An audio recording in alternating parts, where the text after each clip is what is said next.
Assalamualaikum warahmatullahi wabarakatuh teman-teman. Nah, di video kali ini kita akan menyaksikan beberapa tayangan yang sangat menarik dan juga sangat-sangat mengejutkan ya, di mana Mbah Sengkuni, salah satu gelandangan politik Indonesia sepertinya sedang dalam bahaya dan berpotensi bisa menjadi buronan karena kemarin dia baru saja membuat sebuah video yang isinya fitnah keji terhadap Seskap Teddy dengan mengatakan bahwa Pak Seskap punya kelainan seksual yang menyimpang alias gay teman-teman. Bahkan dia menyamakan seperti kaum Nabi Lut. Dan lebih jauh Mbah Sengkuni mengatakan bahwa Ibu Titik konon katanya sudah mengetahui hal ini dan pernah menyindir Pak Teddy menggunakan sebuah lagu.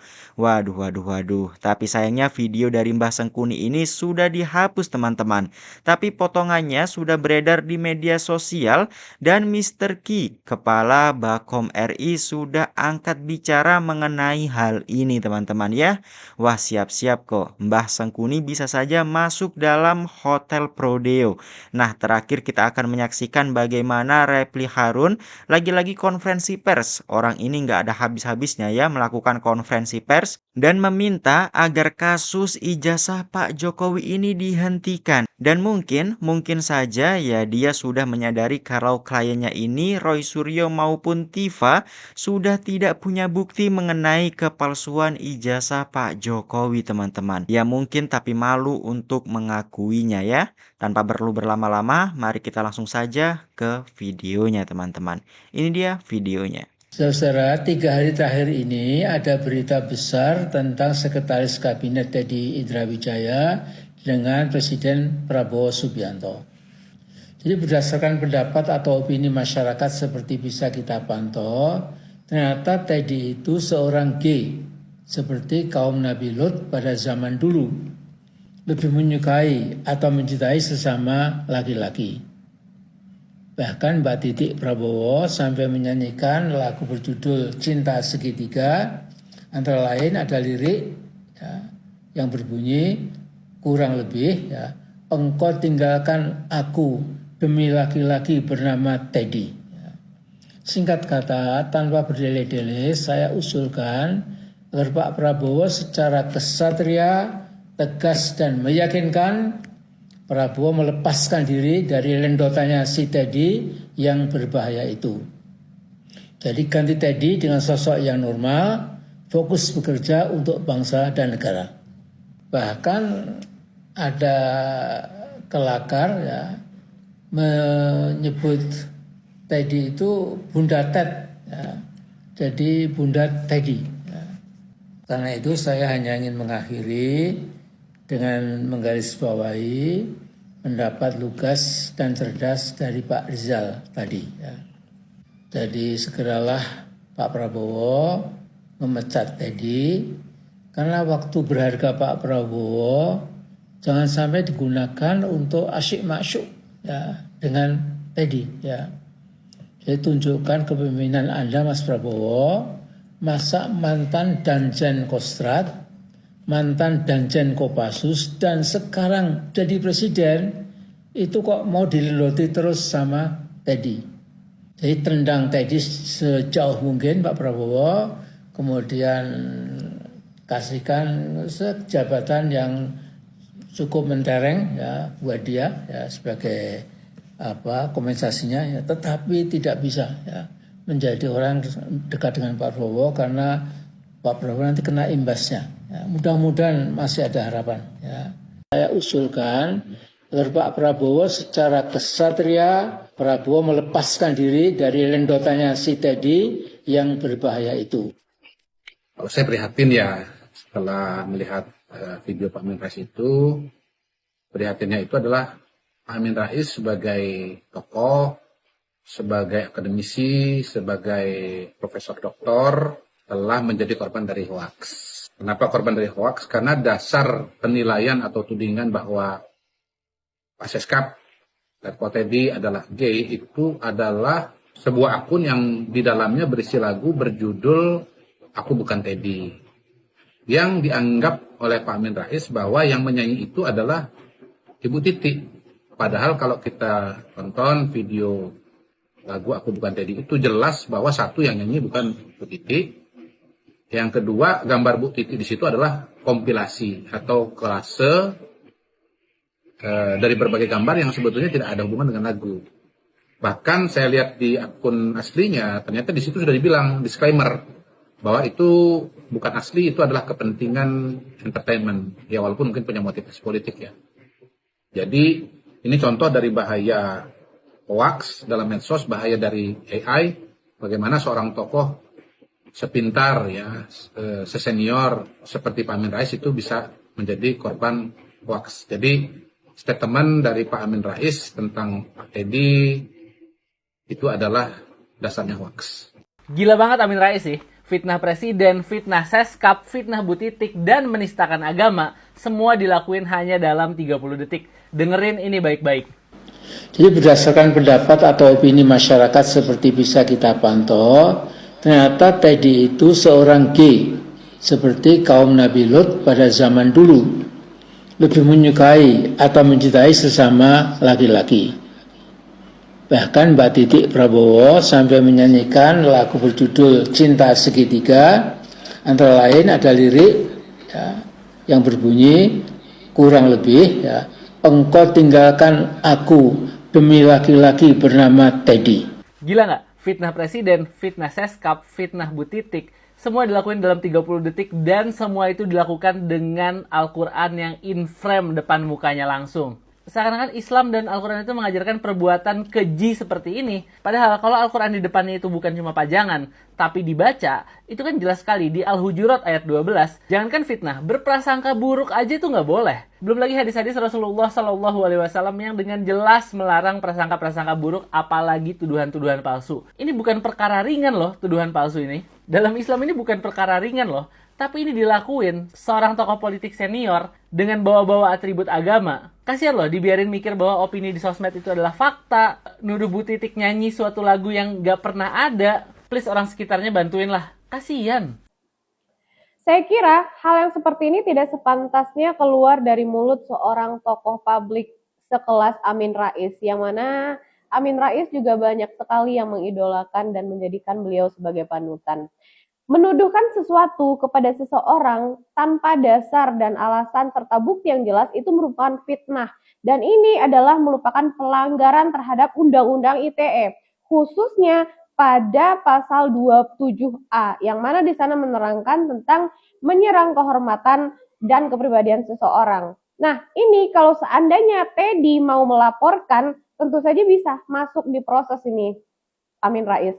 Namun, kekurangannya adalah hal yang semacam ini bersifat delik aduan, kawan-kawan. Kendati pun memang di ranah media sosial sudah heboh karena statement Bapak ini, tapi kita tidak bisa melakukan apa-apa.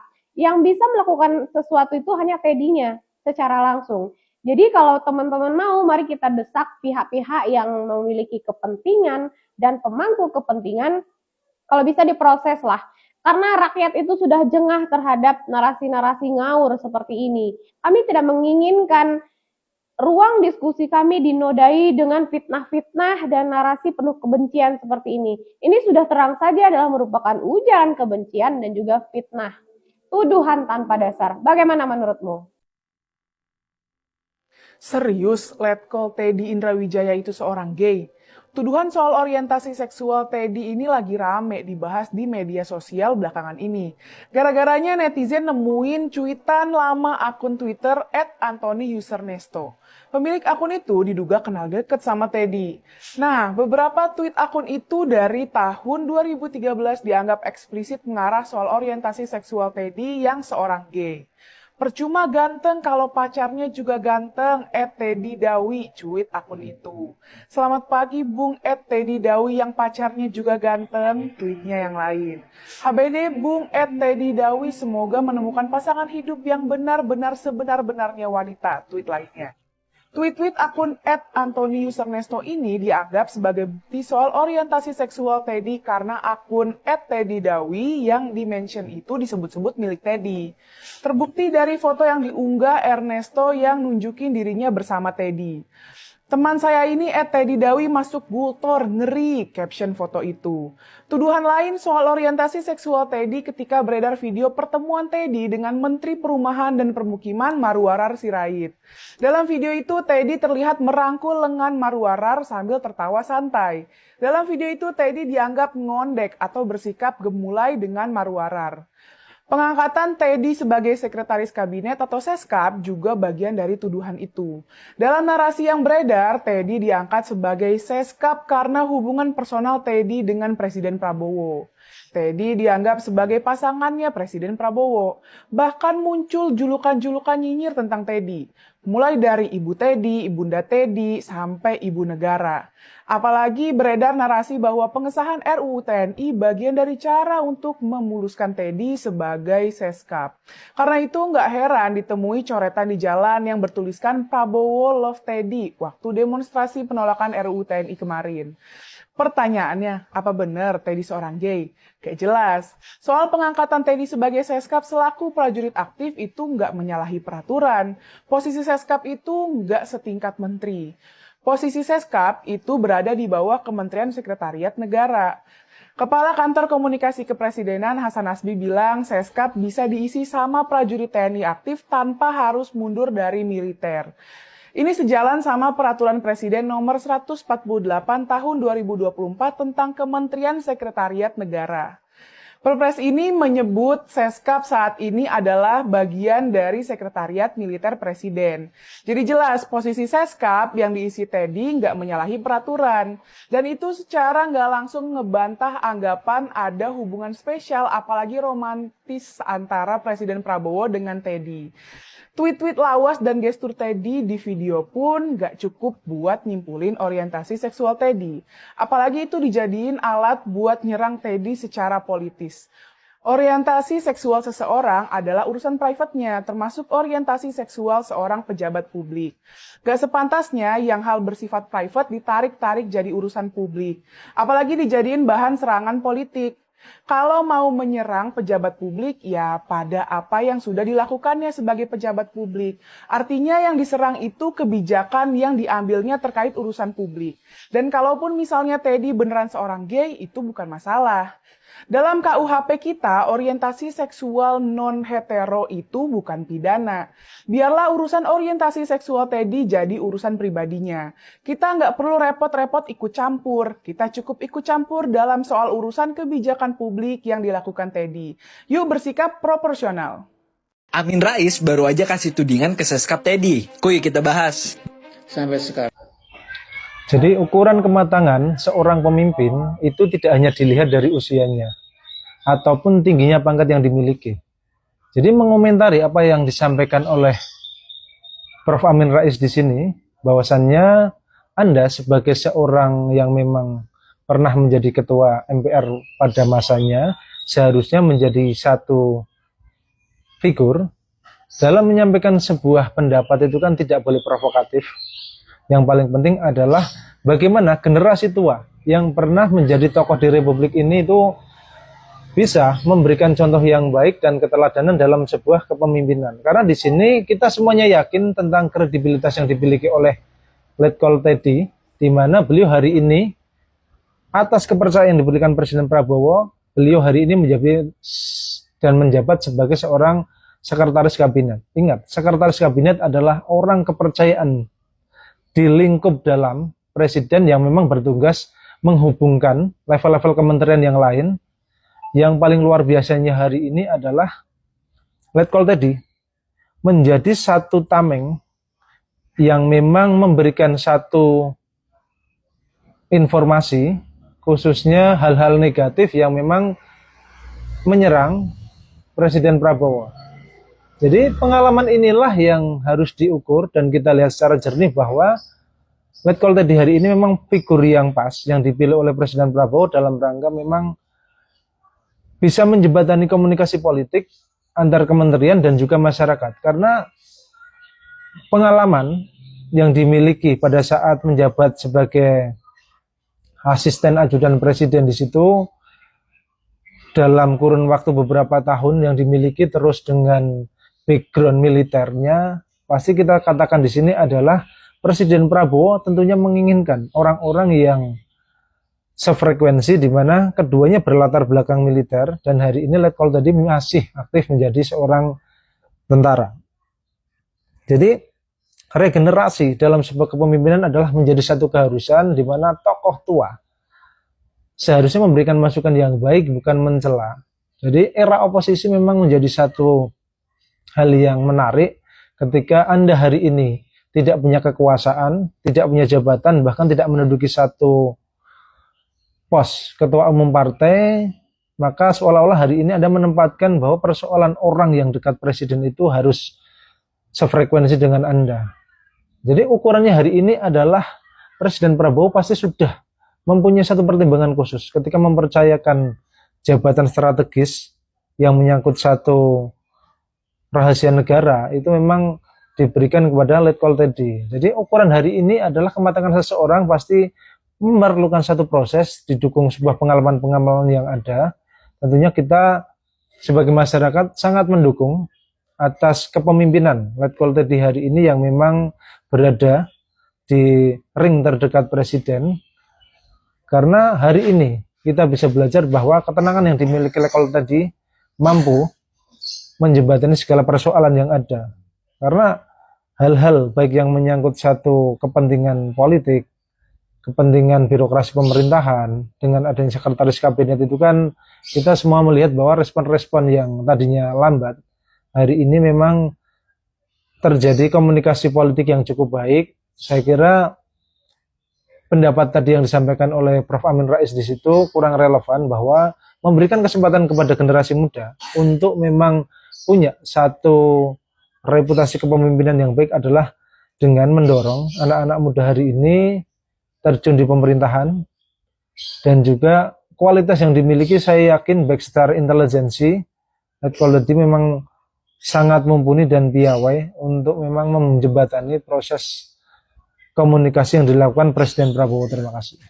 Memang pemimpin, jadi pemimpin harus siap dikritik. Tapi sebagai masyarakat, kritik tidak boleh berubah menjadi ujaran kebencian.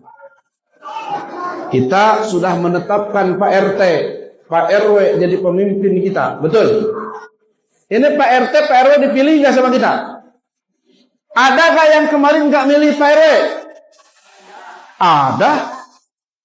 Tapi ketika Pak RW sudah dilantik, kira-kira ini ketetapan Allah apa bukan? Wali Kota Batam, gubernur, presiden, sama.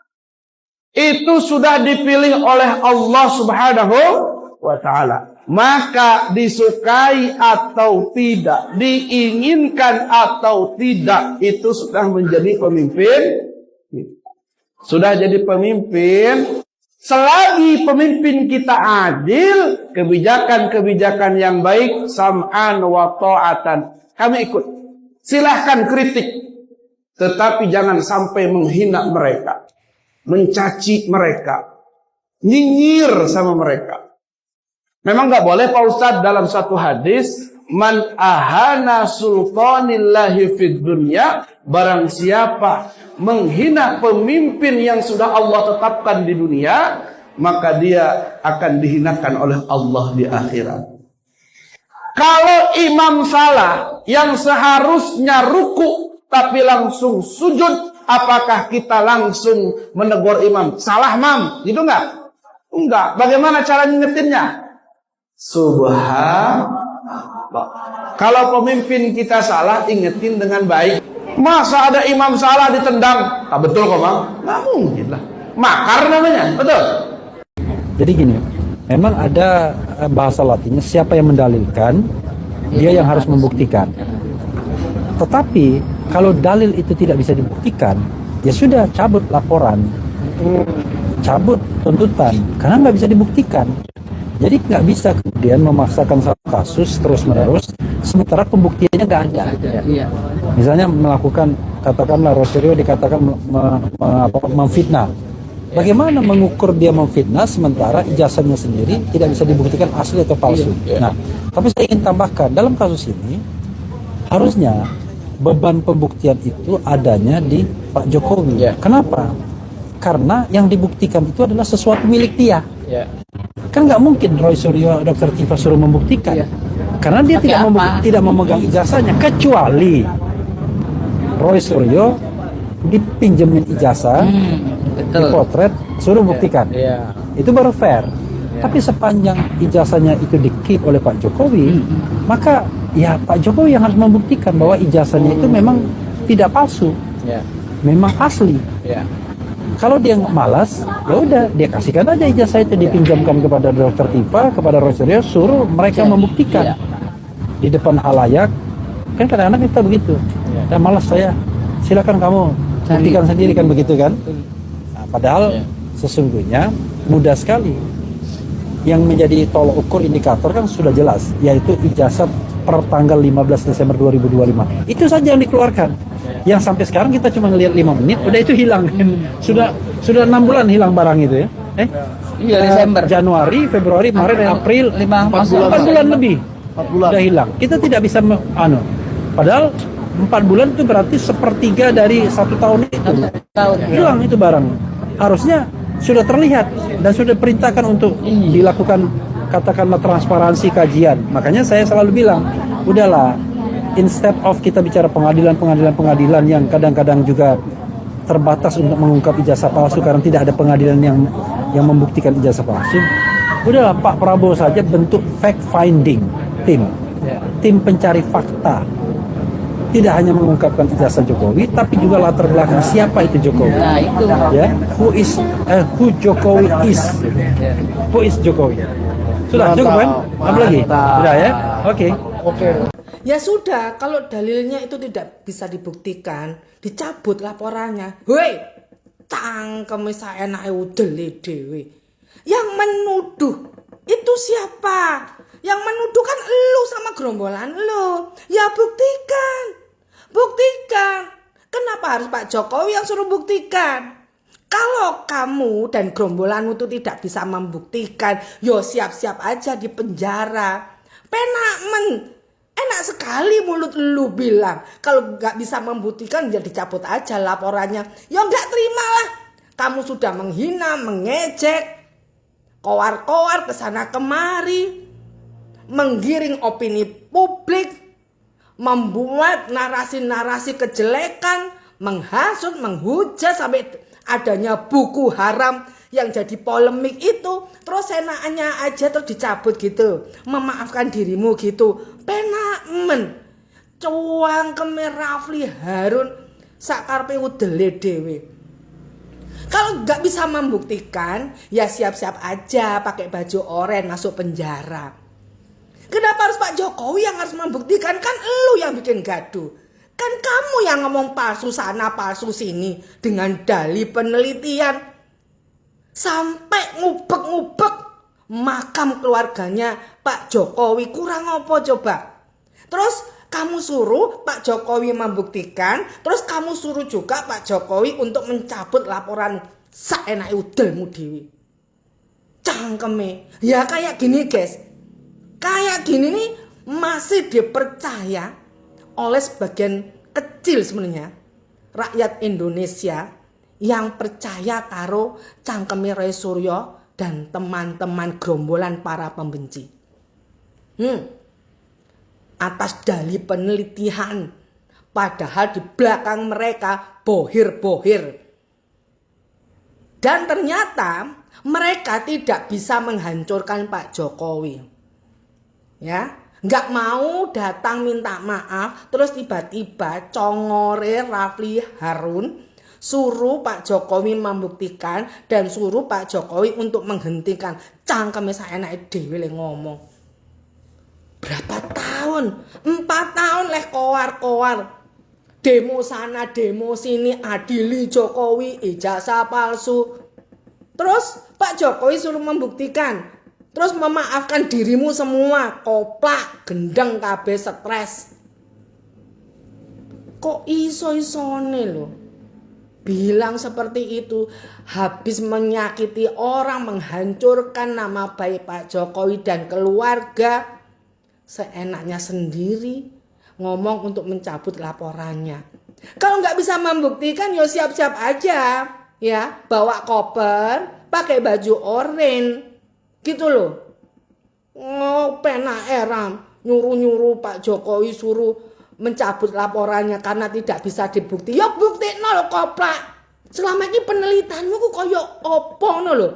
Dari awal itu sudah nggak logis.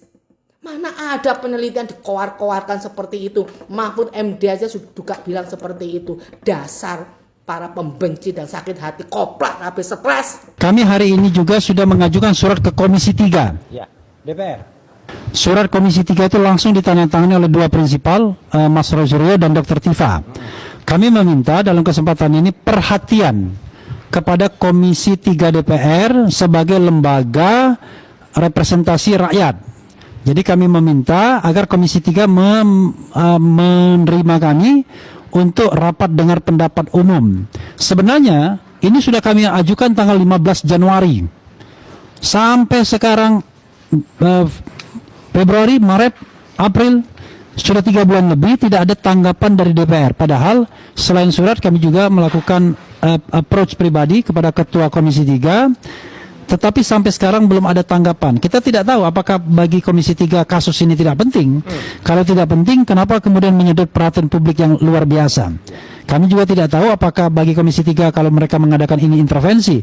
Padahal kasus-kasus itu banyak sekali yang kemudian dibicarakan di Komisi 3 DPR. Jadi sekali lagi kami minta Komisi 3 memberikan waktu kepada kami untuk mengadukan potensi pelanggaran hukum yang terjadi dalam proses penegakan hukum di mana Mas Roy Suryo dan Dr. Tifa menjadi tersangka. Itu yang perlu kami sampaikan.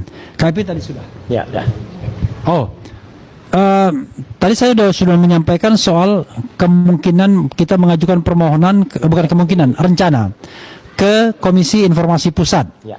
Karena 709 dokumen itu kami pengen tahu apa saja isinya. Kami tidak minta semua itu 709 full, tapi kami minta daftarnya saja. Karena dari situlah kita akan tahu siapa yang sesungguhnya pernah bersekolah di UGM. Apakah Joko Widodo yang orang lain?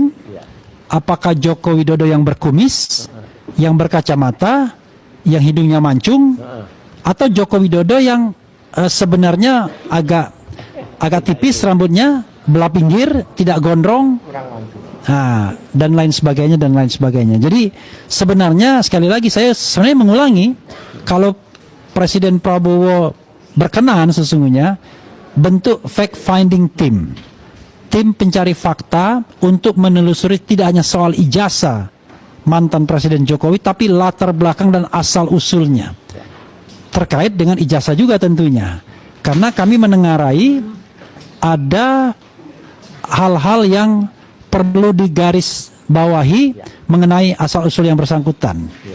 It could be possible, mungkin ada mahasiswa UGM yang bernama Joko Widodo tapi cuma tamat sarjana muda dan barangkali berbeda dengan apa yang kita pahami sekarang sebagai Jokowi. Tapi sekali lagi itu baru dugaan. Karena itu agar tidak menduga-duga, yang paling sahih adalah ada fact finding team itu. Karena ini sudah di luar proses berpengadilan sesungguhnya, tetapi lebih pada bagaimana proses mencari kebenaran. Barang bukti yang sudah kita ketahui sokol ijazah asli, ya kan? Itu kan satu yang ditunjukkan atau dua lah, yaitu ijazah SMA. Jadi pada gelar perkara khusus itu dari 709 barang bukti hanya dua yang mereka tunjukkan, yaitu ijazah yang katanya sokol asli dan baru ditunjukkan pada tanggal 15 Desember 2025 dan ijazah SMA, di mana waktu kita diperlihatkan pada pukul 11 di klaster kedua itu hampir di pukul 11 malam ya, itu kita tidak boleh menyentuhnya, tidak boleh kemudian memotretnya. Makanya saya dalam beberapa kesempatan kami semua menantang, kalau mau jalur di luar pengadilan, ya bikinlah konferensi yang menguji keabsahan, keaslian ijazah tersebut dan di depan publik, bila perlu pakai siaran langsung begitu, mengundang pakar-pakar independen bahkan dari luar negeri juga, dan nanti kita lihat bagaimana pendapat umum dari para pakar ini kalau kita mau mencari kebenaran substantif. Tapi kalau yang kita cari adalah bagaimana melindungi orang dari kekuasaan, dari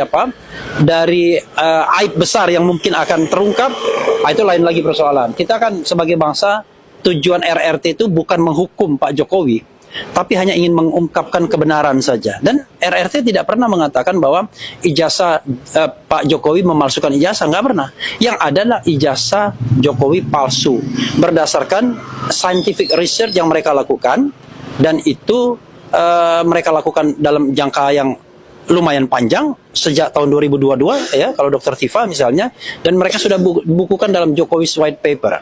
Jadi kalau mereka dikatakan bukan melakukan penelitian, tunjukkan apakah Jokowi's White Paper itu karya sampah atau itu karya yang didasarkan pada ilmu pengetahuan.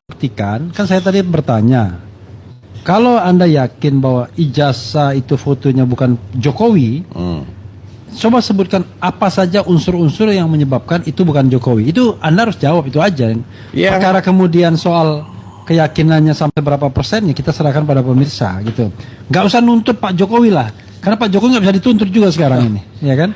Disuruh saya kan tadi sih bilang, iya, dengan orang awam aja lihat apalagi kan perbedaannya kan. Kesehatannya, silakan. Bentuk bibir, kacamata, ya kan. Kalau kumis bisa dicukur lah. Bentuk bibir ini tebal, telinga, jarak telinga itu kan kelihatan. Beda jauh. Itu yang secara itu nggak bisa berubah. Pak Zul, saya tidak ingin Anda mengklaim, ya kan? Misalnya, jarak telinga dan lain sebagainya. Apakah Anda pernah membandingkan foto Pak Jokowi dengan foto Joko Widodo? Foto ijazah sama foto... Pernah. Pernah. Pernah, saya buat itu pernah. Saya bandingkan memang. Ya, ketika Anda membandingkan itu, apa saja yang Anda bandingkan? Biar ada pertanggungjawabannya kita. Jarak mata, jarak mata, terus berkacamata, bentuk telinga, bentuk bibir, itu beda semua. Apa lagi? Sudah, itu aja cukup. Saya dari 3+ saja udah cukup, nggak usah terlalu banyak. Enggak. Saya bukan soal perbedaan 3+ itu udah cukup. Saya tidak ingin mengatakan tidak terlalu banyak. Berarti Anda paling tidak pernah membandingkan satu, jarak antar mata, ya, bentuk bibir, kacamata yang tiba-tiba lepas. Itu nggak bisa, itu spekulatif itu. Karena itu kan nanti telinga itu. Karena saya almarhumah kakak perempuan saya dulu pernah berkacamata dan kemudian tidak pernah berkacamata lagi. Walaupun memang itu bisa ya, Bang. Ya saya nggak tahu, tapi dia pernah begitu. Jadi, tapi memang tidak tinggi plusnya. Tapi maksud saya jangan kita berkutat pada hal-hal yang spekulatif. Misalnya dulu kacamata, sekarang enggak. Tapi kalau misalnya yang absolut saja, yang absolut itu saya setuju itu. Saya sudah pernah bandingkan itu jarak mata, ya kan. Terus ini bentuk bibir, bentuk telinga, itu sudah memang beda. Termasuk rambut juga, itu absolut juga. Kalau kita misalnya semua melihat foto Jokowi itu rambutnya rata-rata tipis, hampir semuanya tipis rambutnya, nggak pernah gondrong. Kemudian ada yang gondrong belah tengah, itu juga patut dicurigai, itu berbeda, ya. Kumis juga begitu sebenarnya. Kalau misalnya kita menemukan dua versi, ada yang berkumis, ada yang tidak, sama-sama masa muda, ya kan? Saya kira juga ada juga masalah, ya kan? Nah, tetapi intinya adalah kalau dari suatu single picture bahwa jarak antar mata beda, bentuk telinga beda, kemudian bentuk bibir beda, begitu ya? Paling tidak 3. Plusnya apa? Ya 3 itu sudah cukup sebetulnya. Kalau ditambah-tambah itu untuk memperkuat aja sebetulnya. Jadi memang ya, ini saudara sekalian, saya juga bisa juga bertindak sebagai narasumber walaupun penanya. Jadi gini, buat Mas Gafur ya dan Dr. Zul, memang saya lama-lama berpikir, merenung terakhir-terakhir ini, kenapa kita nggak fokus saja pada foto, sesuatu yang tidak bisa berubah lagi. Karena kalau kita fokus kepada misalnya watermark, bisa dibuat watermark. Kalau kita fokus pada emboss, bisa dibuat emboss. Kalau kita fokus pada kertas tahun 85, bisa dibuat kertas tahun 85. Mungkin ada teknologi di Cina atau di mana, atau jangan-jangan ada belangko 85 juga. Nah, tetapi foto itu tidak bisa diubah lagi. Kenapa? Begini, ingat nggak, waktu itu KPU itu pernah membuat sebuah aturan yang mengatakan bahwa dokumen Pilpres itu ada dokumen yang dikecualikan untuk dipublikasikan, ya kan? Dengan dibuatnya peraturan KPU, maka akan diikutin KPU di bawahnya. Maka kita tidak akan pernah tahu dokumen apa yang diserahkan Jokowi sebagai bentuk ijazah itu. Nah, tetapi setelah kemudian diributkan, akhirnya dokumen peraturan KPU atau keputusan KPU itu dicabut. Dan untuk meminta itu, terpaksa seorang Bonatua dan lain sebagainya mengajukan permohonan ke KIP, Komisi Informasi Pusat. Dan akhirnya bisa memenangkannya dan mendapatkan spesimen ijazah. Dari spesimen ijazah dari 4 kejadian itu, bukan ke 5 kejadian, 2 pemilihan wali kota Solo, 1 pemilihan DKI dan 2 pemilihan presiden, maka fotonya sama semua, yaitu foto yang diupload Dian Sandi dan pernah juga ditampilkan di Bareskrim Mabes Polri. Maka tidak bisa lagi menghindar bahwa foto itulah yang harus dinilai apakah itu Jokowi apa enggak. Nah, Dr. Tifa ketika di Solo, ketika menjadi narasumber di CLS Citizen Lawsuit, ahli, dan kemudian dia juga membuat tweet di X dia menggunakan yang namanya matematika Bayesian. Di mana dia mengatakan saya lupa angkanya, tapi kurang lebih ya 92,37% tidak mirip. Angka itu absolut sekali. Betul. Jadi dihitung betul pakai matematika. Yang dianggapnya ilmu dari yang maha kuasa kan, ilmu matematika itu exactly. Jadi satu unsur, satu titik-titik dari foto itu dibandingkan dengan foto Pak Jokowi yang so-called presiden itu berbeda 92,37%. Sehingga dari situ saja kemudian kalau kita bicara keaslian ijazah kan harus 100%. Satu saja yang tidak kompatibel, yang tidak original, maka gugur semuanya. Mau ada embossnya, mau ada watermarknya, mau ada carbon datingnya yang memang tahun 85, tapi begitu fotonya tidak lolos, selesai. Nah, kenapa orang seperti Dr. Zul tidak mengatakan itu terus-menerus sebagai orang yang concern pada foto bentuk rahang, bentuk macam-macam, bentuk hidung dan lain sebagainya, sehingga dengan satu itu saja kita sudah selesai. The game is over, should be over. Silakan Dr. Zul. Saya jujur aja tidak suka dengan kegaduhan karena ijazah ini. Banyak persoalan-persoalan lain yang seharusnya dibicarakan. Satu hal yang menurut saya, ini kan dia ngaku sebagai alumni Fakultas Kehutanan. Secara otomatis kalau dia jadi presiden, dia akan bekerja masalah-masalah hutan yang dia dikerjakan, bukan infrastruktur. Itu yang membuat saya aneh gitu. Ya kan, dia ngaku dari Fakultas Kehutanan. Tapi dalam praktek dia sebagai presiden tidak pernah dia menyentuh masalah kehutanan. Itu juga buat saya tanda tanya gitu loh. Makanya, tapi saya tidak mau masuk ke dalam kegaduhan itu, Bang Refli. Saya pernah di panel di satu televisi, ya kan, berhadapan dengan termul-termul itu. Jujur aja saya malu sendiri saya. Gitu. Jawaban-jawaban mengcounter apa yang saya temukan termasuk anatomi dari wajah itu. Di counter padahal jadi dia ngonternya tuh cari kesalahan dari narasumber gitu loh. Iya toh, bukan mencari fakta gitu. Itu yang membuat saya nggak mau masuk ke dalam arena itu sebetulnya, Bang Refli. Itu kira-kira itu jawaban saya. Dr. Zul ini terpaksa saya marahin walaupun lebih senior. Anda bilang tidak mau gaduh, tapi Anda udah bikin gaduh. Pernyataan Anda itu pernyataan yang paling gaduh yang pernah saya temukan, bahwa Jokowi itu lebih dari satu. Itu apa kurang gaduhnya? Kok nggak mau masuk gaduh gitu? Memang ya, kalau kita lihat memang kita kan agak aneh sama penampilan Pak Jokowi dengan sakitnya ini. Kelihatan pada suatu saat kelihatannya sangat sakit beneran. Luar biasa. Tapi di sideline iya sehat. Lalu bentuknya, maaf ya ini bahasanya, merah seperti kepiting rebus gitu ya mukanya. Tapi di sisi lain kayak segar gitu. Apakah ini tipuan foto ataukah itu makin memperkuat ada orang yang berbeda seperti yang Anda katakan? Silakan Pak Dr. Zul.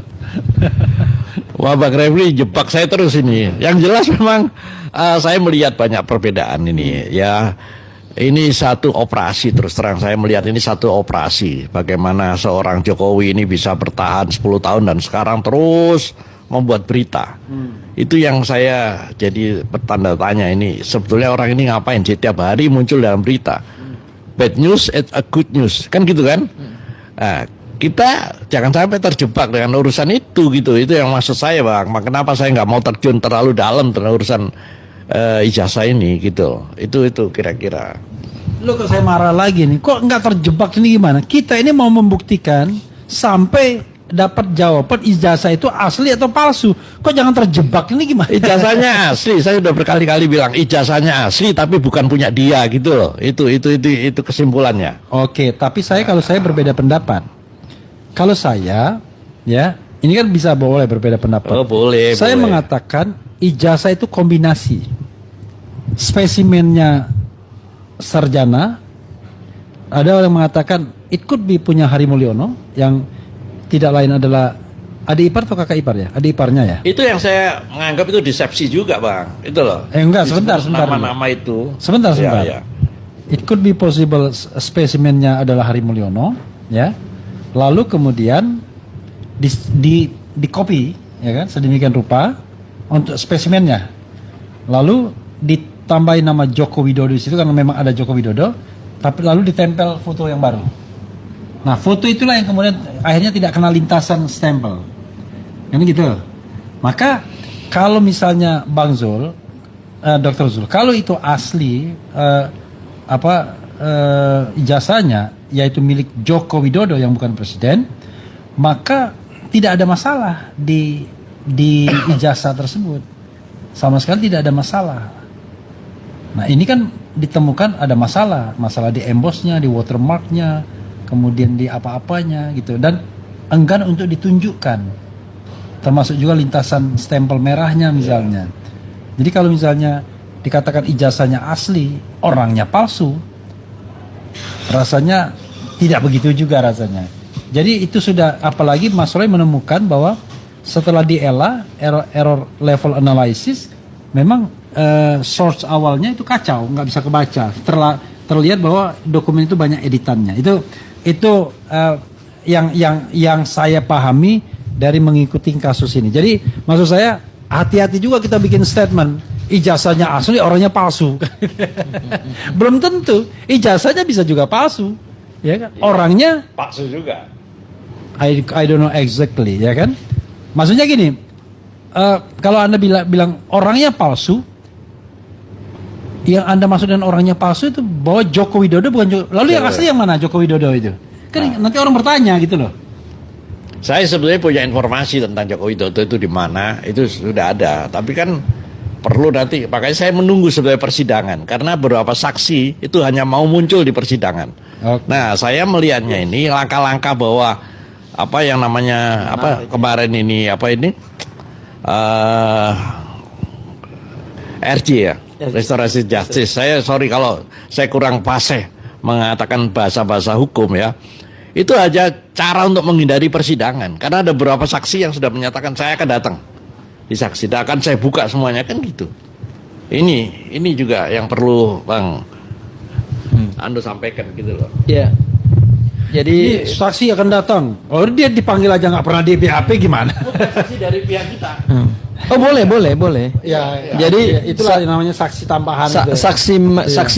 Saksi meringankan dari sisi kita itu bisa saksi yang diminta keterangannya atau diminta kesaksiannya pada saat berita acara pemeriksaan pada tahap penyidikan, dan pada saat nanti naik ke tahap persidangan kita boleh juga mengajukan saksi. Ya. Nah, itu ada saksi-saksi yang datang dengan keterangan yang bisa bombastis, mengagetkan gitu loh. Nah. Kan kadang-kadang Dr. Zul ini kan kadang-kadang bombastis juga ngomongnya. Saya sudah mendengar ada saksi saya akan buka dan lain sebagainya. Emang siapa yang mau buka itu yang langsung? Kan bukannya orang-orang tersebut sudah orang-orang yang beredar semua. Ya, ada yang belum beredar. Oh, ada ya? Ada yang belum. Tapi begini Bang Refli, terkait dengan saksi ya. Memang menurut saya saksi-saksi ini jangan muncul dulu. Karena kalau saksi-saksi ini muncul, pertama yang terjadi bisa diintimidasi. Kemudian yang kedua, kalau diintimidasi bisa berubah pikiran. Dan yang ketiga, tentu keterangannya tidak disampaikan lagi di pengadilan. Ya. Apalagi kalau misalnya muncul dengan keterangan-keterangan yang quote and quote seperti membuka tabir atau membuka kotak Pandora ijazah ini, itu bisa apa-apa dilaporkan, nanti kami laporkan gitu. Mainnya kan LP kan gitu, Bang. Orang bisa takut juga. Nah, lama-lama terlapor semua. Hanya kuncinya begini, Bang Zul. Kalau pada akhirnya memang kita punya saksi seperti itu, menurut saya secara hukum nanti saja disimpan untuk dihadirkan di persidangan. Karena keterangan olah dalam persidangan itu tidak bisa kemudian disebut sebagai atau keterangan yang dari situ kemudian bisa dipidana gitu. Di muka persidangan. Ya, karena keterangan itu disampaikan di muka persidangan. Kalau kemudian dia disebut keterangan palsu, ya tentu harus dihadirkan keterangan yang bukan palsunya gitu. Tapi ketika dia menyampaikan keterangan itu di hadapan majelis hakim dan didengar oleh jaksa penuntut umum, oleh hakim, oleh terdakwa, kemudian oleh kuasa hukum terdakwa gitu kan, maka keterangan itu begitu dia keluar nggak bisa langsung buka LP. Karena keterangan itu sah secara hukum gitu. Dan itu untuk kepentingan peradilan. Ya. Jadi kalau ada saksi-saksi kita yang menahu soal banyak fakta ya kan yang tentu akan membuka tabir daripada perkara ini, ya menurut saya disimpan aja. Nggak perlu banyak speak up. Kita simpan, nanti kemudian pada persidangan baru kita bikin kaget jaksa gitu. Sama kita bikin kaget termul-termul itu gitu. Ya, karena begitu keterangan itu sudah disampaikan, ya nggak bisa lagi dipidana. Masa abis memberikan keterangan itu terus kemudian termul-termul di luar bilang, wah akan kami laporkan di Polda gitu. Ya nggak bisa begitu dong, kan keterangan itu keterangan sah.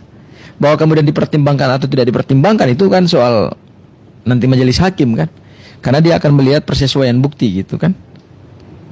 Ya, mungkin dengan catatan kalau sidang itu memberikan porsi untuk pembuktian ijazah. Iya, kalau masuk ke situ ya. Ya karena syarat untuk masuk ke persidangan ya perkara ini harus di P21-kan dulu.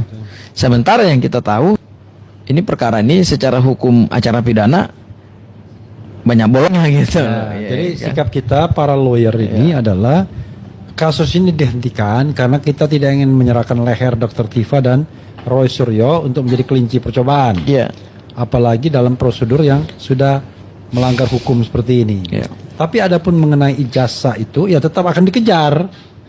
Nah, syukur-syukur misalnya mengejarnya itu betul-betul sidang pembuktian ijazah, misalnya di CLS atau ada gugatan lain atau di Petun dan lain sebagainya.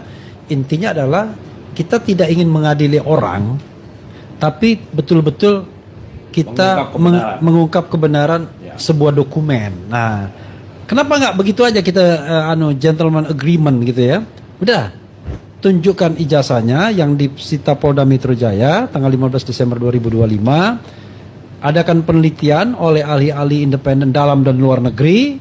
Keputusannya kemudian diserahkan kepada Presiden Prabowo.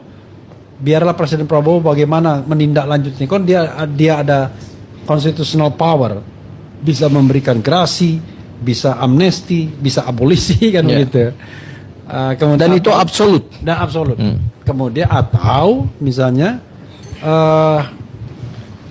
Presiden Prabowo membentuk independent fact finding team, tim pencari fakta independen, tidak hanya menyelidiki apakah ijazah itu asli atau palsu, which is terlalu mudah, tapi sekaligus latar belakang Joko Widodo dan Jokowi ini, siapa sebenarnya Joko Widodo dan siapa sebenarnya Jokowi ini.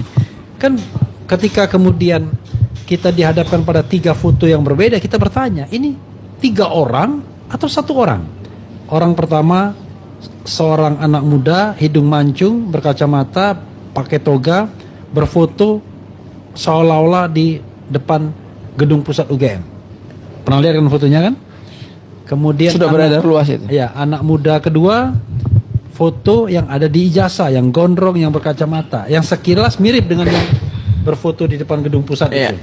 Tetapi menurut Roy Suryo itu 2 orang yang berbeda.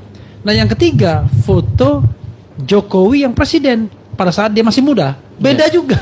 Nah, ini sendiri kan justru menunjukkan bahwa there must be something wrong. Nah, bagi kepentingan publik dan bangsa ini itu perlu diungkap seluas-luasnya dan setuntas-tuntasnya agar pertanyaan mengenai siapa Jokowi, apakah ijazahnya asli atau palsu, selesai. Tidak lagi menyisakan sebuah pertanyaan bagi anak cucu ke depan. Oke, itu statement dari saya sekaligus untuk meminta pancingan the last statement. Pertama dari mungkin dokter dulu, ya. Last statement dan kemudian dari Abdul Ghafur. Silakan. Saya- Last statementnya bisa sebanyak-banyaknya. Saya setuju dengan apa tadi masalah ijazah yang diakhiri, tapi dengan sesuatu pembuktian terhadap pengungkapan kebenaran. Seperti siapa sebenarnya Jokowi? Itu siapa? Ya, ada apa di balik orang ini kan itu statement terakhir saya, Bang Refli. Oke. Kayaknya Oke, dokter kalau- Joni lebih banyak nyuntik daripada ngomong. Silakan. Abdul Oke, Ghafur. Bang Refli, di malam kita mengingat 1 tahun laporan Pak Joko Widodo, Bang Nah itu ya guys ya, bagaimana nih pendapat kalian setelah melihat beberapa video-video tersebut teman-teman? Tulis pendapat kalian di kolom komentar dan nantikan updatean video kami selanjutnya ya. Wassalamualaikum warahmatullahi wabarakatuh.